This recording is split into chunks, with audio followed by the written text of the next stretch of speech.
ನಮಸ್ಕಾರಗಳು. ಇದರಲ್ಲಿ ಪಬ್ಲಿಕ್ ಟಿವಿಯಲ್ಲಿ ನಾವು ಒಂದು ಅರ್ಧ ಗಂಟೆ ಮುಂಚಿತವಾಗಿ ಪ್ರಚಾರ ಆಗಿರ್ತಕ್ಕಂಥ ವಿಚಾರಕ್ಕೆ ಸಂಬಂಧಪಟ್ಟಂತೆ ನಮಗೆ ಮಾಹಿತಿ ಬಂದಿದೆ. ಏನಂತಂದರೆ ವಿಶೇಷ ಪ್ರವರ್ಗದ ಅಡಿಯಲ್ಲಿ ನಮಗೆ ಒಂದು ಸೀಟ್ಗೆ ಅಂದರೆ 7ನೇ ತರಗತಿಯ ಒಂದು ಅಡ್ಮಿಷನ್ ಪ್ರಾಸೆಸ್ಗೆ ಸೀಟನ್ನು ಕೊಡೋಂಥದ್ರಲ್ಲಿ ವಿಚಾರಗಳು ಡಿಸ್ಟಿಕ್ ಒಂದು ಇದರಲ್ಲಿ ಸ್ವಲ್ಪ ವಿಳಂಬ ಆಗ್ತಾಯಿದೆ ಅಂತ ಒಂದು ಮಾಹಿತಿಗಳನ್ನು ಬಂದಿದ್ದು. ಆ ಒಂದು ವಿಚಾರದಲ್ಲಿ ನಾವು ಕೂಡಲೇ ಸಂಬಂಧಪಟ್ಟಂಥ ಅಧಿಕಾರಿಗಳಿಗೆ ನಾವು ಮಾತಾಡಿದ್ದೇವೆ. ದಯವಿಟ್ಟು ಆ ಮಗು ಏನಿದೆ 7th ಸ್ಟ್ಯಾಂಡರ್ಡ್ ತರಗತಿಗೆ ಅಡ್ಮಿಷನ್ ಪ್ರೋಸೆಸ್ಗೆ ಅವರು ಮಾಹಿತಿನ ಕೇಳಿದ್ದಾರೆ. ನಾವು ಸಂಬಂಧಪಟ್ಟಂಥ ಪ್ರಾಂಶುಪಾಲರಿಗೆ ಅಂದರೆ ಊರು ಬಂದು ವಲ್ಲಭಾಪುರ ಅಂತ ಹೇಳಿ ಅಗರಿಬೊಮ್ಮನಹಳ್ಳಿ ತಾಲೂಕು ವ್ಯಾಪ್ತಿಗೆ ಬರ್ತಾರೆ ಅವರು. ಆ ಒಂದು ಅಡ್ಮಿಷನ್ ಸೇರಿಸಲಿಕ್ಕೆ ನಾವು ದಯವಿಟ್ಟು ಡೈರೆಕ್ಷನ್ಸ್ ಕೊಟ್ಟಿದ್ದೇವೆ. ಮಾನ್ಯ ಸರ್ಕಾರದ ಸದುದ್ದೇಶನೂ ಸಹ ಇದಾಗಿರುತ್ತೆ. ಈಗ ಆಲ್ರೆಡಿ ಮಾನ್ಯ ಸರ್ಕಾರ ವಿಶೇಷ ಪ್ರವರ್ಗಗಳನ್ನು ಗುರುತು ಮಾಡಿ ಲಾಸ್ಟ್ ಫೆಬ್ರವರಿ 2024 ನಿಯಮಗಳನ್ನು ರೂಪಿಸಿ ಕೊಟ್ಟಿದೆ.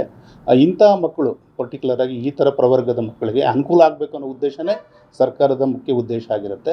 ಈ ನಿಟ್ಟಿನಲ್ಲಿ ಸಂಬಂಧಪಟ್ಟಂಥ ಅಧಿಕಾರಿಗಳು ನಾವು ಸೂಚನೆ ಕೊಟ್ಟಿರೋ ಹಿನ್ನೆಲೆಯಲ್ಲಿ ಅಡ್ಮಿಷನ್ಸನ್ನು ಕೊಡಲಿಕ್ಕೆ ಇದಾಗಿರುತ್ತೆ.